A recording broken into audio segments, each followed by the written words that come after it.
अदिति आज कुछ बेचैन सी थी।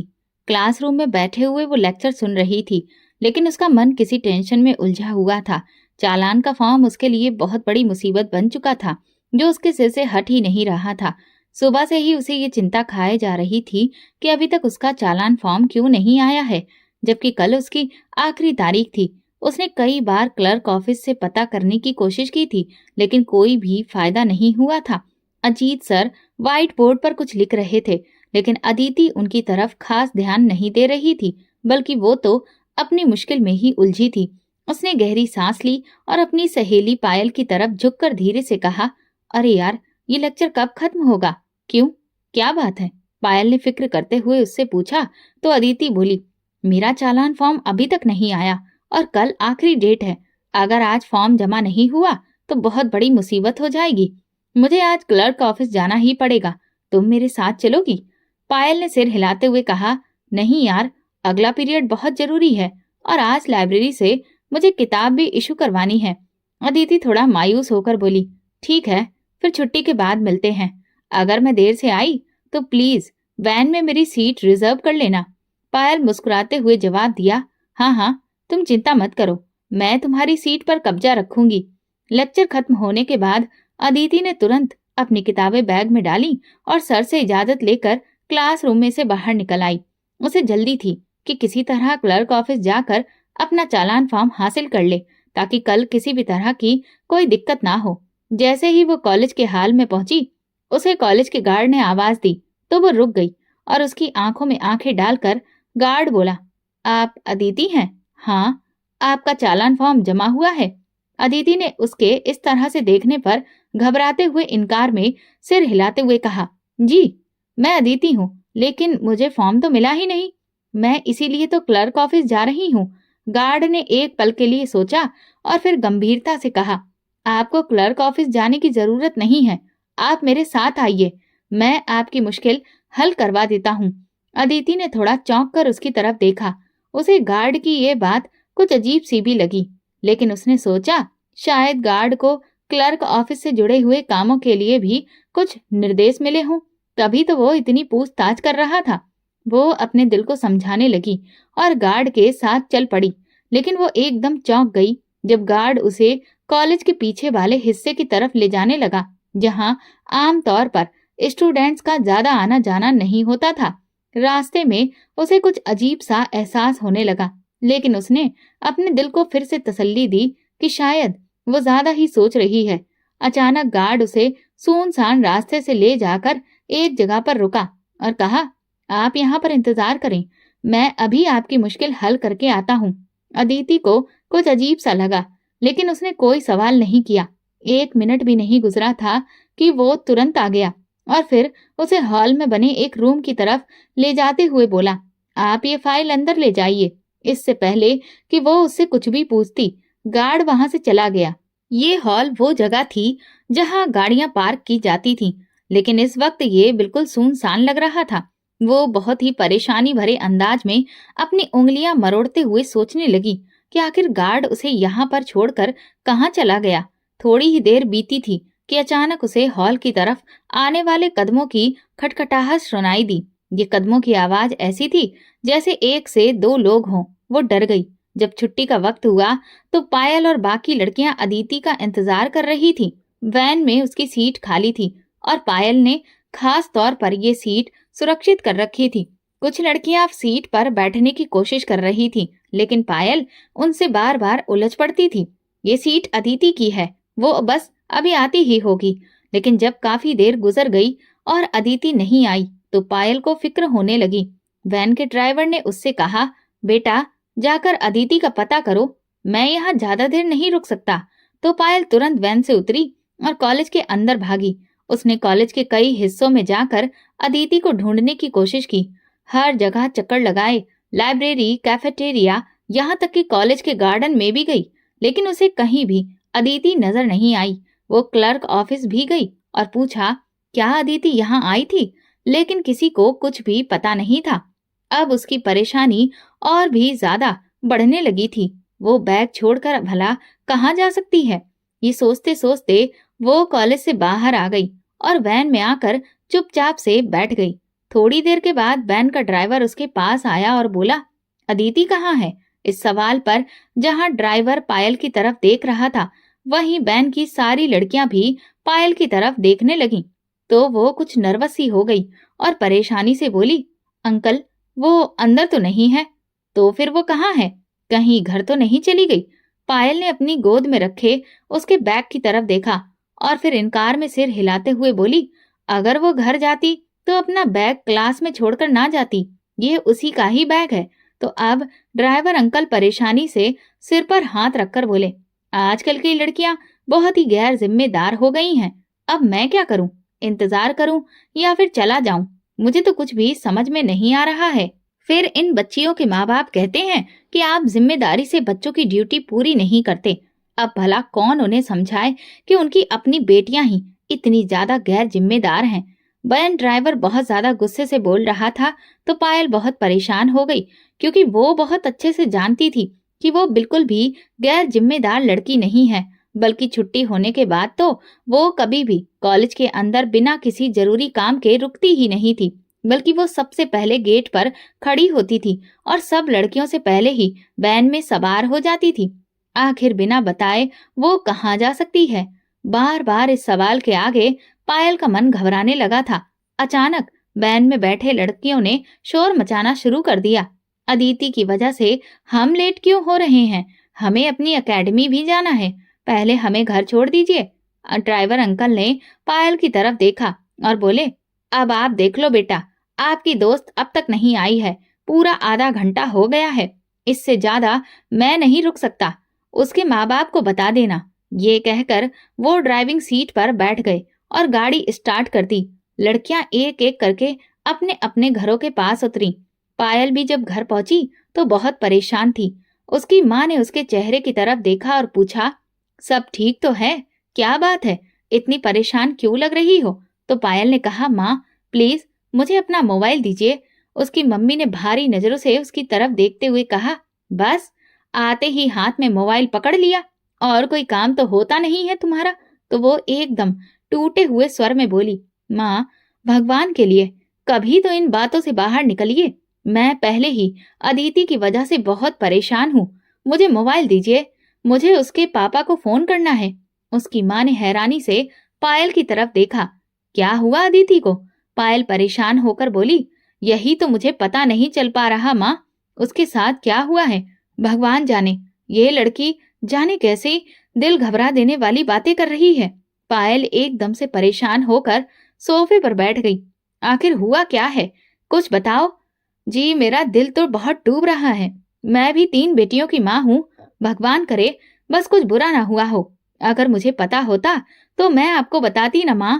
क्लास से अदिति अपने चालान फॉर्म का पता करने के लिए बाहर निकली थी और फिर वो लौटकर क्लास में वापस आई ही नहीं। मैं काफी देर तक क्लास में उसका इंतजार करती रही और फिर उसका बैग लेकर कॉलेज से बाहर आ गई। मैं वहां भी उसका इंतजार कर रही थी, लेकिन वैन आ चुकी थी।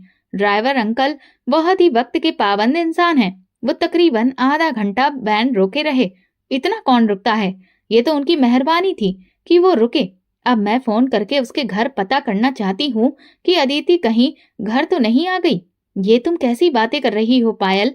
पायल की माँ ने दिल पर हाथ रखकर उसके पास बैठते हुए कहा, लेकिन माँ मैं ये सोच रही हूँ कि वो अपना बैग कॉलेज में छोड़कर घर कैसे जा सकती है? उसका तो घर भी कॉलेज से काफी दूर है और वो तो इतनी डरपोक है कि अकेले घर जाने की तो कभी सोच भी नहीं सकती। उसकी माँ ने चिंतित नजरों से उसकी तरफ देखा और बोली, अरे तो उसके घर कॉल करके उसके मम्मी पापा से पूछो ना, क्या पता वे खुद ही कॉलेज आए हों और उसे साथ लेकर चले गए हों।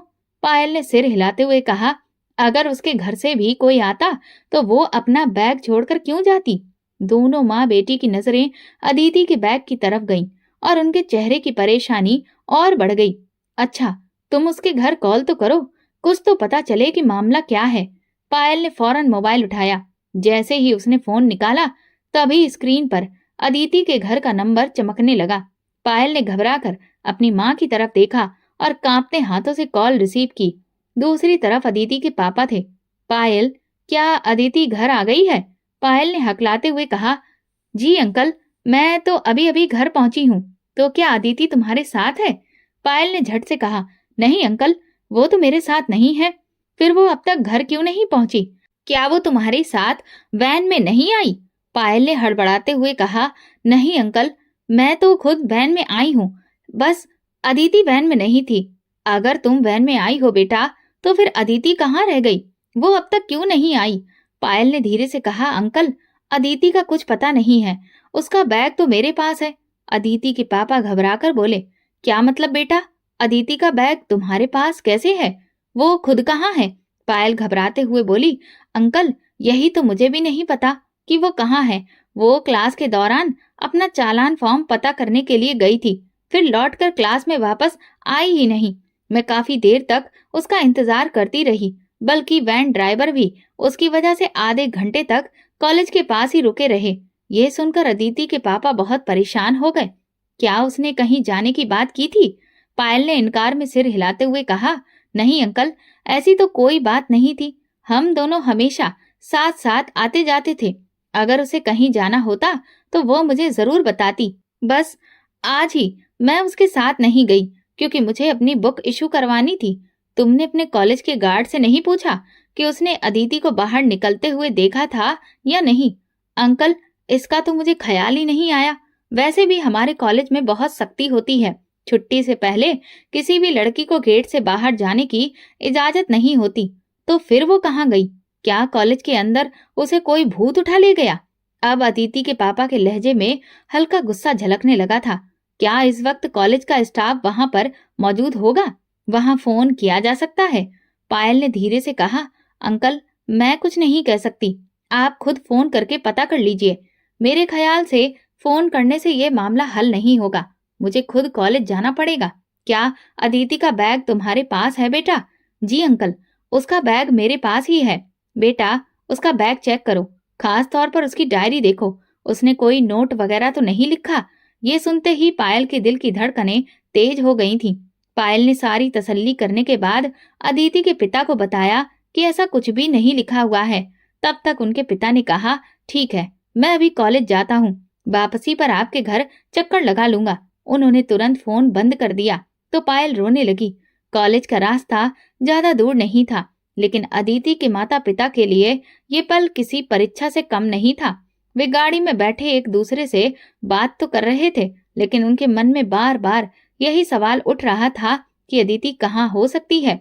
क्या वो किसी सहेली के साथ चली गई या फिर कोई और बात है? गाड़ी की रफ्तार तेज थी, लेकिन उससे भी ज्यादा तेज हो चुकी थी उनकी बेचैनी। वे कॉलेज पहुंचे तो उनके दिल में एक भयंकर तूफान उठ रहा था। पहले तो उन्होंने खुद को तसल्ली दी कि शायद अदिति किसी जरूरी काम में उलझ गई होगी या अपनी किसी सहेली के साथ वक्त बिता रही होगी। कॉलेज पहुंचकर उसके पिता ने गार्ड से अदिति के बारे में पूछा। गार्ड ने बेपरवाही से कहा कि उसने कॉलेज टाइम में किसी भी लड़की को बाहर जाते नहीं देखा और अब छुट्टी हो जाने के बाद कॉलेज के अंदर कोई भी लड़की नहीं है। वो कॉलेज बंद करने की तैयारी कर रहा था। ये सुनकर अदिति के माता पिता बहुत परेशान हो गए। इसके बाद वे कॉलेज के प्रिंसिपल से मिले। प्रिंसिपल साहब ने उन्हें देखकर फौरन मिलने के लिए खड़े हो गए और पूछा, अदिति का क्या मामला है? अदिति के माता पिता ने जल्दी से बताया कि वो अभी तक घर नहीं पहुंची और वे जानना चाहते हैं कि वो कॉलेज में मौजूद है या नहीं। प्रिंसिपल साहब ने तुरंत अपनी सेक्रेटरी को बुलाया और अदिति के बारे में पता करने को कहा। थोड़ी देर बाद सेक्रेटरी वापस आई और बताया कि अदिति ने सुबह कॉलेज आते समय साइन किए थे, लेकिन उसके बाद से कोई नहीं जानता कि वो कहाँ गई। ये सुनकर अदिति के पिता का दिल जोर से धड़कने लगा। वे इस मामले की जानकारी जुटाने के लिए एक एक करके कॉलेज के सभी कर्मचारियों से बात करने लगे। उन्होंने लेक्चरार से भी पूछा, लेकिन कोई भी अदिति के बारे में कुछ नहीं जानता था। अब उनकी बेचैनी घबराहट में बदल चुकी थी। अदिति की माँ, जो गाड़ी में बैठी थी, अब और ज्यादा इंतजार नहीं कर सकी। वो भी कॉलेज के अंदर आई और अपने पति के पास जाकर खड़ी हो गईं। उनकी आंखों में आंसू थे और वो बार बार पूछ रही थी, क्या हुआ? क्या अदिति मिल गई? लेकिन उनके पति खामोश थे। उनके पास कहने के लिए कुछ भी नहीं था। जब प्रिंसिपल और बाकी कर्मचारी भी कोई मदद नहीं कर सके, तो अदिति के माता पिता ने फैसला किया कि अब उन्हें पुलिस के पास जाना चाहिए। लेकिन अदिति के पापा ने पहले एक और कोशिश करने का इरादा किया। उन्होंने सोचा, पहले मुझे अदिति के करीबी दोस्तों से पूछना चाहिए, शायद वो उनके साथ कहीं चली गई हो। ये सोचकर उन्होंने पायल के अलावा भी उसकी क्लास के कुछ और दोस्तों से बात की, लेकिन केवल एक लड़की के अलावा बाकी किसी ने कोई खास जानकारी नहीं दी। उस लड़की ने बताया कि उसने आखिरी बार अदिति को कॉलेज के गार्ड के साथ देखा था, जब वो किसी काम से क्लर्क ऑफिस जा रही थी, लेकिन उसके बाद वो कहाँ गई उसे कुछ पता नहीं। अब वक्त तेजी से गुजर रहा था और रात होने को थी। अदिति का कोई सुराग नहीं मिल रहा था। माता पिता की हालत अब बहुत बुरी हो गई थी। उन्हें समझ में नहीं आ रहा था कि वे क्या करें और कहाँ जाएं। उन्होंने तुरंत पुलिस को सूचना दी। पुलिस ने तुरंत कार्रवाई करते हुए कॉलेज में तहकीकात शुरू कर दी। कॉलेज के कर्मचारियों और गार्ड से पूछताछ की गई, लेकिन किसी के पास कोई ठोस जानकारी नहीं थी। इसलिए लड़की की निशानदेही पर पुलिस ने गार्ड को हिरासत में ले लिया। उसने बताया, मैंने अदिति को सिर्फ इतना ही कहा था कि उसकी प्रॉब्लम सॉल्व हो जाएगी, लेकिन उसके बाद वो कहाँ गई मुझे कुछ नहीं पता। पुलिस ने कॉलेज के सीसीटीवी कैमरे चेक किए ताकि अदिति के आखिरी मूवमेंट का पता लगाया जा सके, लेकिन वहां से भी कोई खास जानकारी नहीं मिली। अब ये मामला पुलिस के लिए भी एक बड़ी मुश्किल बन गया था, क्योंकि उनके पास कोई भी ठोस सुराग नहीं था कि अदिति कहाँ जा सकती है। दूसरी ओर अदिति के माता पिता की हालत और भी खराब हो गई थी। वे हर पल बेचैनी में डूबे भगवान से प्रार्थना कर रहे थे कि उनकी बेटी सही सलामत मिल जाए। पुलिस की तहकीकात जारी थी, लेकिन कोई ठोस सबूत नहीं मिल पा रहा था। आधा दिन और पूरी रात गुजर गई, लेकिन अदिति का कोई पता नहीं चल सका। माता पिता की उम्मीदें धीरे धीरे टूटने लगी थीं। वे हर पल भगवान से रो रो कर प्रार्थना कर रहे थे। पुलिस ने कॉलेज के आसपास के इलाके को सील कर दिया, लेकिन फिर भी कोई कामयाबी नहीं मिली। अदिति की याद में उसके माता पिता पूरी रात जागते रहे। उनकी आंखों में ही रात कट गई। वे उसके कमरे में बैठे बुरी तरह से रो रहे थे। उनके दिल में बस यही उम्मीद थी कि हमारी बेटी सुरक्षित हो, वो जिंदा हो और हमें जल्द ही कोई अच्छी खबर मिलेगी। सुबह होते ही जब अचानक उनका मोबाइल बजा तो अदिति के पिता ने लपक कर फोन उठाया। कॉलेज की तरफ से जानकारी मिली कि अदिति अस्पताल में है और उन्हें फौरन वहां पहुंचना चाहिए। ये खबर सुनकर उनके पिता के मुंह से निकला, हे भगवान, ये क्या? अदिति की माँ एकदम से परेशान होकर अपने पति की तरफ देखने लगी। क्या कह रहे हैं कॉलेज वाले? काफी देर तक अदिति के पापा बोल ही नहीं पाए तो अदिति की माँ ने उन्हें कंधे से झंझोड़ते हुए कहा, मैं पूछ रही हूँ, क्या कहा कॉलेज वालों ने? आप बताते क्यों नहीं? मेरी बेटी जिंदा तो है ना? उन्होंने खाली खाली नजरों से अपनी पत्नी की तरफ देखा और कहा, वे कह रहे हैं कि अदिति अस्पताल में है। अदिति की माँ ने तुरंत अपने पति की तरफ देखा। उनकी आंखों में डर था।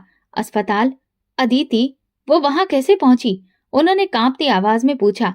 उनके पति, जो खुद अंदर से टूट चुके थे, बिना जवाब दिए खड़े रहे तो अदिति की माँ ने तुरंत गाड़ी की चाबी उठाई और अपने पति का हाथ पकड़कर कहा, चलो अब अस्पताल चलते हैं। उनके पति खाली नजरों से अपनी पत्नी की तरफ देखने लगे।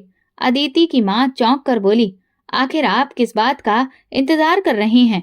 आप चलते क्यों नहीं? गाड़ी निकालिए, हमें तुरंत अस्पताल पहुंचना चाहिए। भगवान का शुक्र है कि मेरी बेटी की कोई खबर तो आई, बस भगवान उसे जिंदा रखे। अदिति के पापा ने अपनी पत्नी की तरफ देखते हुए कहा, प्रार्थना करो कि भगवान ने उसकी इज्जत सुरक्षित रखी हो। अपने पति की बात सुनकर अदिति की माँ को ऐसा लगा जैसे उनके कदम बेजान हो गए हों। उन्होंने खौफजदा नजरों से बड़ी बड़ी आंखों से देखा और फिर भगवान से प्रार्थना करने लगी।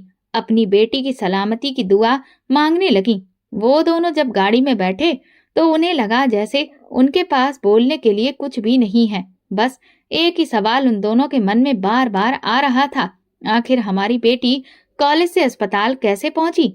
बार बार अदिति की मासूम शक्ल उनकी निगाहों में घूमने लगती और मन में हजारों सवाल नाक की तरह फन फैलाने लगते। उन्हें डर लगने लगा। जैसे ही वे अस्पताल पहुंचे तो उन्हें पता चला कि अदिति आईसीयू में है और वो भी बेहोश। ये सुनकर अदिति की माँ की हालत और खराब हो गई। वो बेचैनी से अस्पताल की दीवार के सहारे खड़ी हो गईं। उनकी आंखों से आंसू बहने लगे। वे बार बार डॉक्टर से पूछ रही थी, मेरी बेटी को क्या हुआ है? वो बेहोश क्यों है? लेकिन डॉक्टर कोई भी ठीक से जवाब नहीं दे रहे थे। उन्होंने बस इतना कहा, ये एक पुलिस केस है। जब तक पुलिस यहाँ मौजूद नहीं होती, हम कुछ नहीं कह सकते।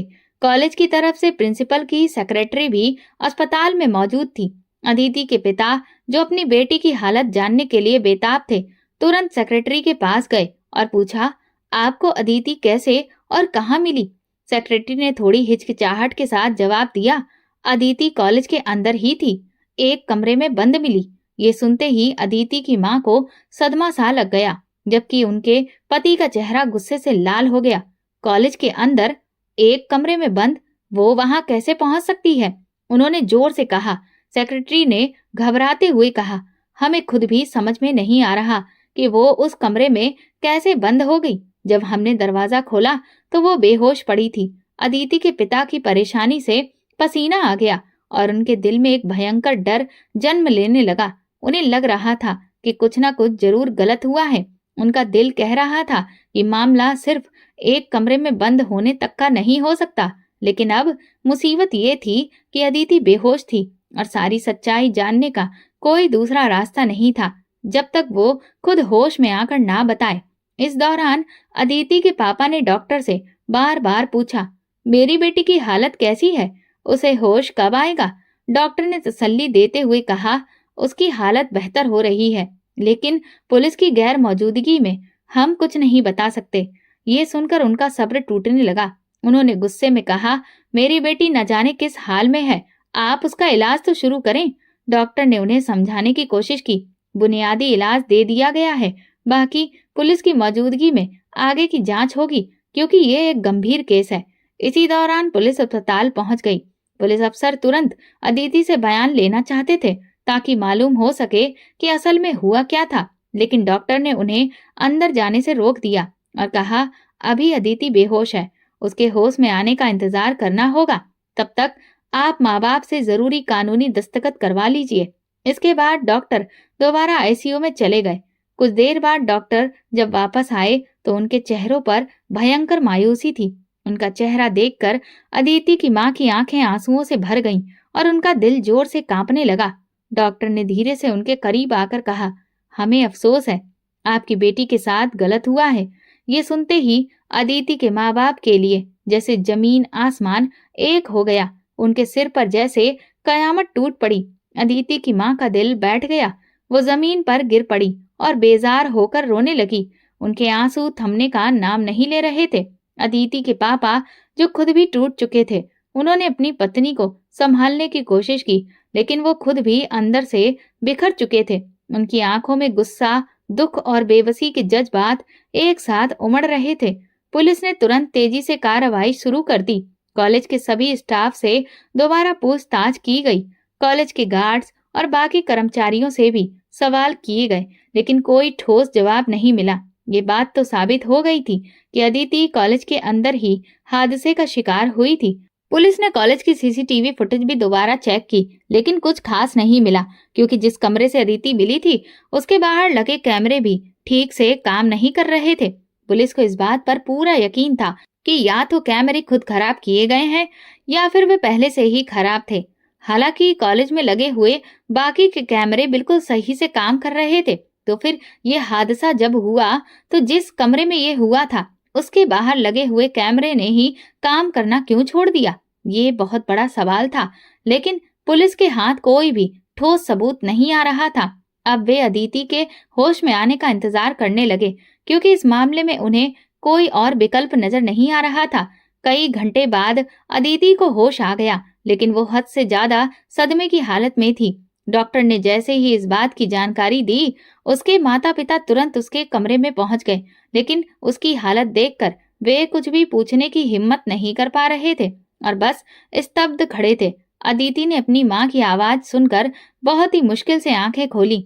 उसे अपना सिर भारी महसूस हो रहा था, लेकिन जैसे ही उसकी नजर अपने माता पिता पर पड़ी, जो बिस्तर के करीब खड़े थे, वो एकदम से सिहर गई। उसके गले से घुटी हुई सी आवाज निकली और वो जोर जोर से रोने लगी। अदिति बेटी, क्या हुआ? उसकी माँ तेजी से दौड़कर उसके सिरहाने पहुंची और उसे गले लगा लिया, लेकिन अदिति खुद को संभालने के बजाय और जोर से रोने लगी। उसकी माँ के हाथ कांपने लगे। वो अपनी बेटी को तसल्ली देने की कोशिश कर रही थी, लेकिन अदिति की चीखें अस्पताल के कमरे में गूंजने लगी। अदिति की माँ बेबस होकर अपने पति की तरफ देखने लगी, जो खुद भी बेटी की हालत देखकर गमगीन थी।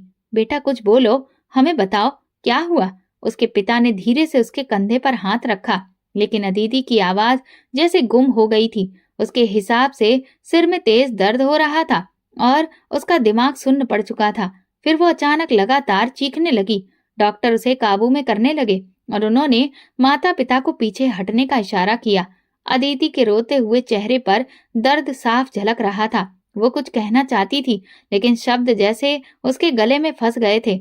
डॉक्टर ने उसे शांत करने की कोशिश की, लेकिन उसका रोना रुकने का नाम नहीं ले रहा था। डॉक्टर ने अदिति के माता पिता को बाहर जाने को कहा ताकि उसे आराम मिल सके। बेचारे माता पिता बेबस होकर बाहर निकल गए। वे जानते थे कि उनकी बच्ची की जिंदगी अब कभी वैसी नहीं रहेगी जैसे पहले थी। इस सोच के आते ही वे बिना आवाज किए रोने लगे। फिर एक दूसरे का हाथ थामकर ऐसे बैठे जैसे वे अपनी बेटी के दर्द को बांटने की नाकाम कोशिश कर रहे हों।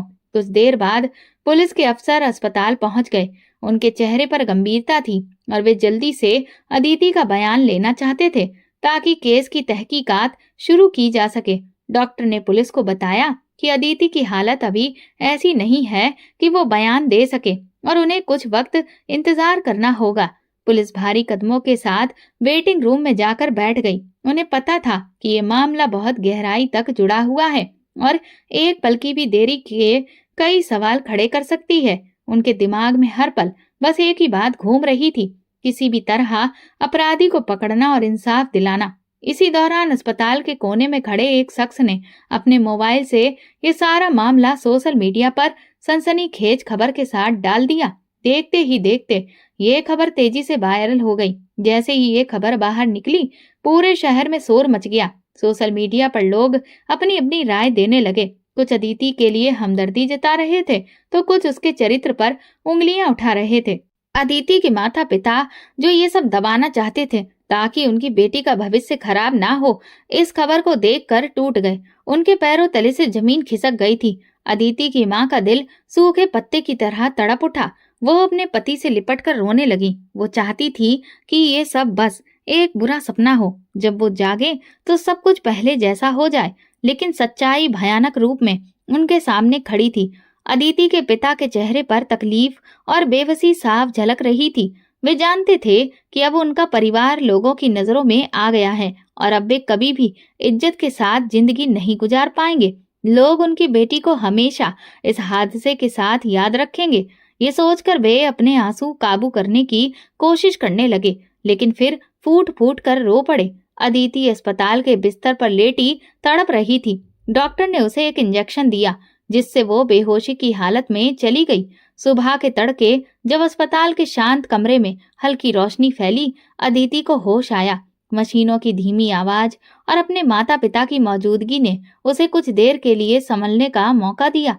उसका सिर भारी था, शरीर में तेज दर्द महसूस हो रहा था, लेकिन उसे जैसे जिंदगी का एहसास फिर से हो रहा था। उसने आंखें खोलने की कोशिश की। उसके माता पिता बिस्तर के पास बैठे थे। जैसे ही उन्होंने अदिति को होश में आते देखा, वे तुरंत उसके पास आ गए। उसकी माँ ने उसे गले लगा लिया, लेकिन अदिति का चेहरा बिल्कुल सफेद पड़ चुका था, जैसे उसके शरीर से सारा खून निचोड़ लिया गया हो। उसके पिता ने उसके सिर पर हाथ रखा और प्यार भरी आवाज में बोले, बेटा डरो मत, हम तुम्हारे साथ हैं। हमें बताओ कि उस दिन क्या हुआ था। हमें सब कुछ बताओ ताकि हम तुम्हारे साथ हुए जुल्म का इंसाफ दिला सकें। अदिति ने अपने पिता की आवाज सुनकर अपनी आंखें जोर से बंद कर ली। उसका दिल जोर जोर से धड़कने लगा। बंद आंखों में एक बार फिर से वो दिल दहला देने वाला और खौफनाक मंजर जिंदा हो गया। उसने झुरझुरी लेकर अपनी आंखें तुरंत खोल दी। उसके बिल्कुल सामने खड़े उसके पिता का चेहरा, जो हमेशा से उसके लिए सुरक्षा की पहचान था, आज किसी अजनबी के जैसा लग रहा था। उसने अपने पिता को हमेशा एक सख्त और गंभीर इंसान के रूप में देखा था, लेकिन आज उनके चेहरे पर चिंता और दर्द की ऐसी लकीरें थीं जो उसने पहले कभी नहीं देखी थी। अदिति का दिल डर के मारे तेजी से धड़कने लगा। इसी डर की वजह से वो बचपन से अपने पिता के सामने बहुत सारी बातें छुपाती रही थी और इस मुश्किल वक्त में भी वो इस डर में डूबी थी कि अगर उसने सच बोल दिया तो ना जाने उसके पिता उस पर और कौन सी शक्ति दिखाएंगे और कितना गुस्सा करेंगे। वो इस वक्त उलझन का शिकार थी कि अपने पिता पर भरोसा करते हुए उन्हें ये बात बताए या ना बताए। अचानक उसकी नजर अपनी माँ के चेहरे पर टिक गई, जो कमजोर जरूर थी लेकिन हमेशा उसकी ढाल बनी रही थी। उसकी माँ की आंखों में आंसू थे, लेकिन आंसुओं के पीछे खामोश तसल्ली थी जिसे सिर्फ वो महसूस कर सकती थी। उन्होंने अपनी बेटी की आंखों में आंखें डालकर उसे समझाया कि जो कुछ भी तुम्हारे दिल में है वो कह दो। अभी तुम्हारे पिता ही हैं जो तुम्हारी मदद कर सकते हैं और तुम्हें सच बोलना होगा। अदिति ने एक लंबी सांस ली और घबराई आवाज में कहना शुरू किया, मम्मी पापा, ये सब कुछ एक दिन में नहीं हुआ। ये सब कई महीनों से चल रहा था, लेकिन मैंने आपको कभी नहीं बताया क्योंकि मैं जानती थी कि अगर मैंने कुछ भी कहा तो आप मुझे कॉलेज जाने से रोक देंगे। अदिति ने रोते हुए कहा। उसकी आवाज कांप रही थी। उसकी माँ ने उसके कांपते हाथों को अपने हाथों में लिया, जबकि उसके पिता खामोशी से सिर झुकाए सुनने लगे। वो थोड़ी देर रुकी, फिर गहरी सांस लेते हुए दोबारा बोली, हमारे कॉलेज का एक लड़का जो बहुत ही ऊंचे दर्जे के परिवार से ताल्लुक रखता है, कॉलेज में खुलेआम दंगा फसाद करना, लड़कियों के साथ छेड़खानी करना और हर रोज सबके साथ बदतमीजी करना, ये सब उसका रोजाना का काम था। कुछ समय से वो मुझे भी तंग कर रहा था।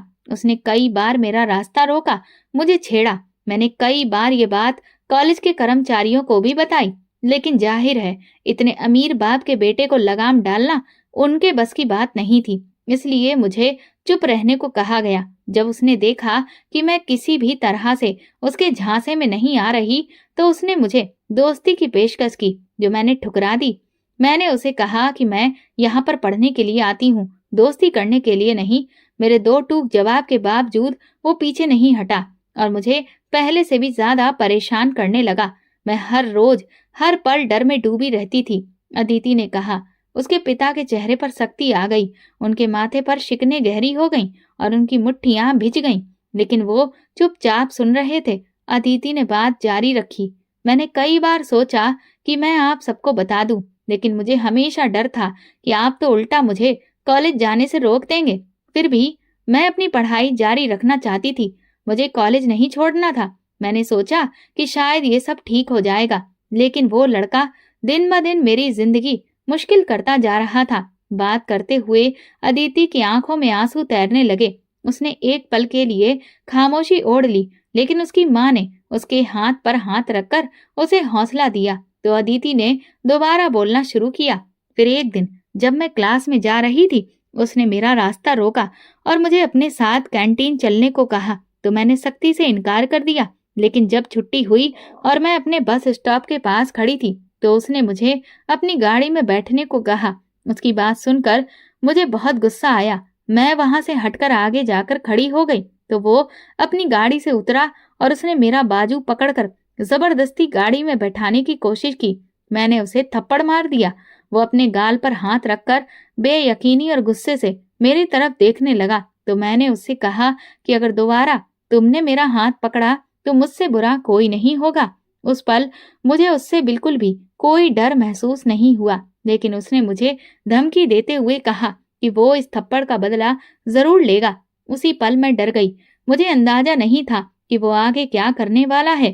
अदिति की बात सुनकर उसके पिता का चेहरा गुस्से से तमतमाने लगा था। हालांकि वो अब भी खामोश थे, लेकिन उनके दिल में एक तूफान उठ रहा था। इसके बाद वो लड़का मुझ पर बराबर नजर रखे था। मैंने इस पूरे हादसे की जानकारी कॉलेज प्रशासन और प्रिंसिपल को दी, लेकिन क्योंकि वो एक अमीर खानदान से आता था और उसके पिता कॉलेज को बहुत बड़ी डोनेशन देते थे, इसलिए उसे सिर्फ हिदायत देकर छोड़ दिया गया। किसी ने इस बात को गंभीरता से नहीं लिया। ये बात करते करते अदिति का गला रुंध गया और वो रोने लगी। उसकी माँ ने उसके आंसू पोंछने की कोशिश की, लेकिन अदिति के आंसू थमने का नाम नहीं ले रहे थे।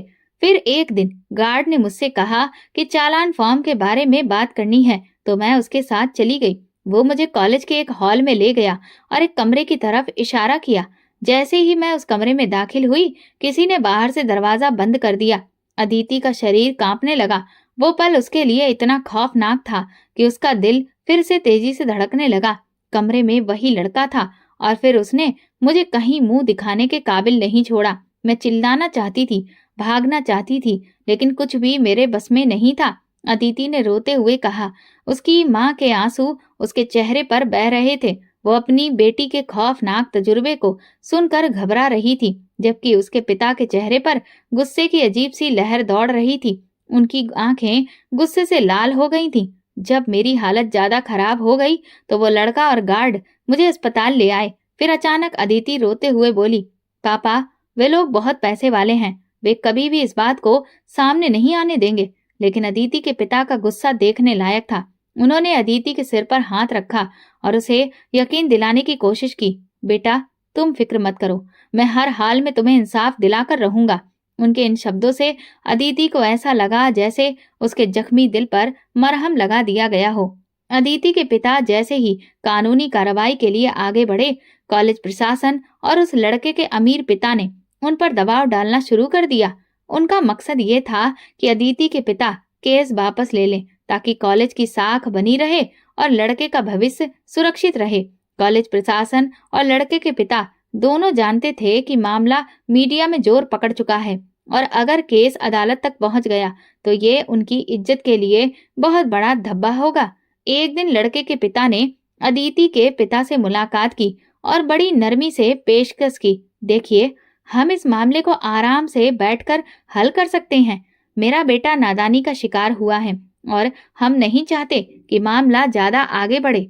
अगर आप चाहें तो अदिति की शादी मैं अपने बेटे से करने के लिए तैयार हूँ। इस तरह इज्जत भी बच जाएगी और ये मामला भी खत्म हो जाएगा। आप जरा इस तरफ से सोचिए, इसमें हम दोनों परिवारों का कितना फायदा है। अदिति के पिता को ये सुनकर बहुत गुस्सा आया, लेकिन उन्होंने अपने जज्बात को काबू में रखा और लड़के के पिता को देखते हुए बोले, मेरी बेटी का भविष्य बर्बाद हो चुका है और आप चाहते हैं कि मैं उसे दोबारा इस लड़के के हवाले कर दूं। आप भी एक बेटी के पिता हैं। आपने ये सोच भी कैसे लिया कि हम इस तरीके से मामला हल कर सकते हैं। लड़के के पिता ने सख्त रवैया अपनाते हुए अदिति के पिता की बात सुनी, लेकिन अपनी कोशिश जारी रखते हुए कहा, अगर आपको ये रिश्ता मंजूर नहीं है तो हम आपको मुंह मांगी कीमत देने को तैयार हैं। जितना पैसा आप चाहें हम देने के लिए तैयार हैं। अदिति के पिता ने अपनी मुट्ठियां भींच ली और सख्त लहजे में जवाब दिया, बेटी की इज्जत की कोई कीमत नहीं होती। आप बहुत गलत जगह सौदा करने आए हैं। बेहतर होगा कि आप अभी और इसी वक्त हमारे घर से निकल जाएं। ये सुनकर लड़के के पिता का लहजा बदल गया। उन्होंने धमकी भरे अंदाज में कहा, अगर आपने ये मामला खत्म नहीं किया तो इसके आगे जो भी होगा इसकी जिम्मेदारी सिर्फ आपकी होगी। अदिति के पिता ने उनकी धमकियों को नजरअंदाज करते हुए कहा, जो होना है वो होकर रहेगा। मैं अपनी बेटी के साथ हुए जुल्म के खिलाफ हर हाल में लड़ूंगा, चाहे इसकी कीमत कुछ भी हो। सोच लीजिए, आप किससे टकरा रहे हैं। फिर अदिति के पिता ने उसकी घमंडी आंखों में देखते हुए कहा, आप भी मेरी तरह इंसान ही हैं, भगवान नहीं, और ना ही भगवान बनने की कोशिश करिए। भगवान ने आपको और मुझे दोनों को बनाया है और अगर वो चाहे तो 1 सेकंड में आपकी सारी अकड़ और घमंड मिट्टी में मिला सकता है। अदिति के पिता ने फैसला कर लिया था कि वो किसी भी दबाव में नहीं आएंगे। उन्होंने काबिल वकीलों की एक टीम से संपर्क किया और केस को अदालत में ले जाने की तैयारी शुरू कर दी। इस दौरान उन्हें और उनके वकीलों को बार बार धमकियां दी जा रही थी, कभी कॉलेज प्रशासन की तरफ से तो कभी लड़के के परिवार की तरफ से। लेकिन अदिति के पिता ने किसी भी धमकी की परवाह नहीं की। उन्हें पता था कि अब पूरा देश उनके साथ खड़ा है और वो अपनी बेटी को इंसाफ दिलवाकर ही दम लेंगे। केस की कार्रवाई शुरू हुई तो अदालत में दोनों तरफ से जोरदार दलीलें दी गईं। अदिति के वकीलों ने मजबूती से अदालत के सामने ये साबित किया कि किस तरह अदिति को कॉलेज के अंदर निशाना बनाया गया और प्रशासन ने इस मामले को नजरअंदाज किया। दूसरी तरफ लड़के के वकीलों ने कोशिश की कि मामला दबा दिया जाए और ये साबित करने का प्रयास किया कि ये सब एक गलतफहमी थी। इस दौरान मीडिया में ये मामला जोर पकड़ता गया। सोशल मीडिया पर भी अदिति के समर्थन में आवाजें उठने लगीं। लोग उसके पिता की हिम्मत और जज्बे की तारीफ कर रहे थे और सरकार पर दबाव डाल रहे थे। कि अदिति को इंसाफ मिलना चाहिए। महिलाओं के हक में काम करने वाली संस्थाएं भी आगे आईं और उन्होंने अदिति का पूरा समर्थन किया। हर रोज अदालत के बाहर मीडिया के लोग जमा होते और केस की रिपोर्टिंग करते। अदिति के पिता ने भी मीडिया के सामने अपनी बेटी के लिए इंसाफ की अपील की और कहा, हमारी बेटियों को इस तरह के अपराधों से सुरक्षित रखने के लिए जरूरी है कि हम उनका समर्थन करें और उनके साथ खड़े हों। ये केस पूरे 1 साल तक चला। हर कदम पर अदिति के पिता को धमकियां मिलती रहीं, लेकिन वो अपनी बेटी के लिए इंसाफ की लड़ाई में कभी पीछे नहीं हटे। आखिरकार अदालत ने लड़के को दोषी करार दिया और उसे जेल की सजा सुनाई। फैसले के बाद अदिति के पिता के चेहरे पर सुकून की लहर दौड़ गई जब उन्होंने सुना कि उनकी बेटी का मुजरिम अब सलाखों के पीछे है। लड़के के माता पिता की इज्जत भी उसके इस घिनौने कृत्य की वजह से मिट्टी में मिल चुकी थी। वे अपने बेटे की हरकतों के कारण बदनाम हो चुके थे और लोग उनकी आलोचना कर रहे थे। मुकदमे में जीत के बाद मीडिया ने अदिति के पिता का इंटरव्यू लिया। उन्होंने भावुक होकर कहा, ये सिर्फ मेरी बेटी का मामला नहीं था, ये हर उस लड़की का केस था जो इस तरह के जुल्म का शिकार होती है और अपनी आवाज नहीं उठा पाती। हमें अपनी बेटियों पर भरोसा करना चाहिए, उन्हें समझना चाहिए और उनकी सुरक्षा करनी चाहिए। कई बार माता पिता इतने सख्त होते हैं कि बेटियां डर के मारे उनसे अपनी तकलीफें बयान ही नहीं कर पाती। यही वजह है कि वे खामोश हो जाती हैं और उनकी जिंदगियां बर्बाद हो जाती हैं। उन्होंने आगे कहा, आज मैं हर पिता से कहता हूँ कि अपनी बेटियों को इतना समर्थन दें कि वे डर के बजाय खुद आपके पास आएं और अपनी तकलीफ आपको बताएं। अगर मैंने अपनी बेटी की बात नहीं सुनी होती तो शायद आज ये केस यहाँ तक नहीं पहुँचता। अदिति के पिता की मेहनत ने न सिर्फ अपनी बेटी को इंसाफ दिलाया बल्कि पूरे देश में एक मिसाल कायम की। इस केस के पूरे देश में एक जागरूकता की लहर दौड़ गई कि ऐसे मामलों को छुपाने की बजाय उन्हें सामने लाना और दोषियों को सजा दिलाना कितना जरूरी है। अदिति अब अपने जीवन के उस कठिन दौर से निकलकर एक नई शुरुआत की ओर बढ़ रही थी। उसके पिता ने अपने कर्मों से साबित कर दिया कि जो लोग इंसाफ के लिए लड़ते हैं वे हमेशा कामयाब होते हैं। ये कहानी सिर्फ एक लड़की की नहीं बल्कि हर उस लड़की की है जो मुश्किल वक्त में अपने माता पिता के समर्थन और प्यार की हकदार होती है। दोस्तों, अगर आपको हमारी ये कहानी पसंद आई हो तो प्लीज कमेंट करके जरूर बताइएगा। इस वीडियो को लाइक करिए और ज्यादा से ज्यादा शेयर करिए। अगर आप चैनल पर नए हैं तो सब्सक्राइब जरूर करें और नोटिफिकेशन बेल को दबाएं ताकि अगली अपडेट सबसे पहले आपको मिले। धन्यवाद।